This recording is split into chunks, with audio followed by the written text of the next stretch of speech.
Sarah was a college student who always enjoyed trying the latest apps. One night, while scrolling through her phone, she came across an app that promised to unveil your deepest secrets. Intrigued by its mysterious description and mixed reviews, she decided to download it. The reviews varied. Some praised it for its life-changing abilities, while others warned about strange occurrences after using it. Ignoring the warnings, Sarah thought it might be just another novelty app.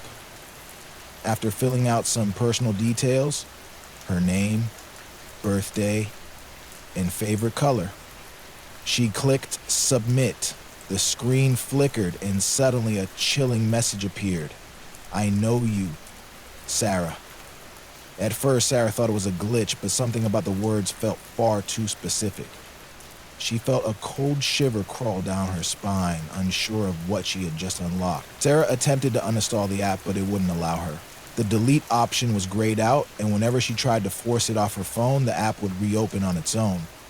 The screen continued to display ominous messages, each one more disturbing than the last. "You cannot escape," it read.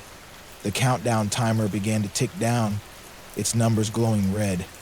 Sarah's heartbeat quickened as the room felt colder, the atmosphere suffocating. Desperate, she tried everything to remove the app, restarting her phone, resetting it to factory settings, but nothing worked. The app wouldn't disappear. With each passing second, Sarah's fear grew. The app had taken control of her phone, and now it was controlling her every action. She realized then that she wasn't just dealing with a malfunctioning app. Something far more sinister was at play. The countdown on the app screen ticked down relentlessly. "You cannot escape," it taunted. Sarah's mind raced as she frantically searched online for answers, hoping someone else had experienced this before. To her horror, she found a series of forum posts about the app. People claimed to have had similar experiences, revelations about their lives, fears and childhood memories they hadn't shared. Some users reported strange phone calls and disturbing encounters after using it. A common thread in all these stories was the app's refusal to be deleted. It wouldn't let go, feeding on the user's fear and curiosity until they were consumed.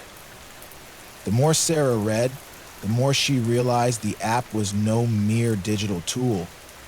It was something far darker, a malevolent force that trapped its users in a digital prison. With the countdown nearly finished, Sarah's anxiety turned to dread. The app's interface now pulsed violently, displaying cryptic messages and distorted images. Her room grew colder, the air thick with an unsettling presence. "I know where you are," the app read. "I see you, you're Sarah." Panic surged through her veins as the walls of her apartment seemed to close in.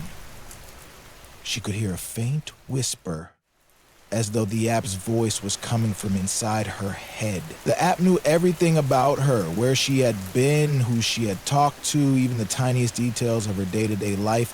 It was no longer just an app. It was stalking her, observing her, feeding off her fear. As the countdown hit 0, the app displayed a final message: "I am inside." Suddenly, the phone emitted a loud, distorted noise, and the screen flickered with rapid images of Sarah's childhood. Photos of her with family and friends, but with dark shadows lurking in the background. The images became more unsettling, the shadows turning into figures she didn't recognize, figures that seemed to be following her. The phone played an old video, one she had never seen. It was a clip from her childhood but distorted, showing her playing with her stuffed bear. As the video continued, the shadows in the background grew larger, until they seemed to be closing in on her. The screen then displayed a chilling message: "You are mine now." It was at that moment Sarah realized the truth. This app had been watching her for years, waiting for the right moment to take control. Frantically, Sarah ran to her living room, her phone gripped tightly in her hands. She found her roommate sitting motionless, staring at her own phone. The app was open on her screen and the figure on it mirrored Sarah's every move. Sarah tried to reach out to her, but her roommate remained frozen, her eyes wide with terror. Then, as Sarah looked closer, she noticed something far worse. The reflection on the phone screen was twisted. It wasn't her roommate anymore. The next morning, Sarah's phone was found lying on the floor, its screen cracked. Her roommate had vanished without a trace, and the apartment was eerily silent. The police were baffled, unable to find any clues as to what had happened. But when they checked Sarah's phone, they found the app still running. The screen displayed a chilling message. "She's with me now." Sarah was gone, her body nowhere to be found. The relationship between Sarah and George and Sarah fell very dangerous. The app remained on the phone, taunting anyone who dared to open it. Over the following weeks, more people reported strange occurrences after downloading the app. Some even vanished without a trace, leaving only their phones behind, and so the app continued to spread, waiting for its next victim, silently claiming souls and leaving behind nothing but fear and broken phones.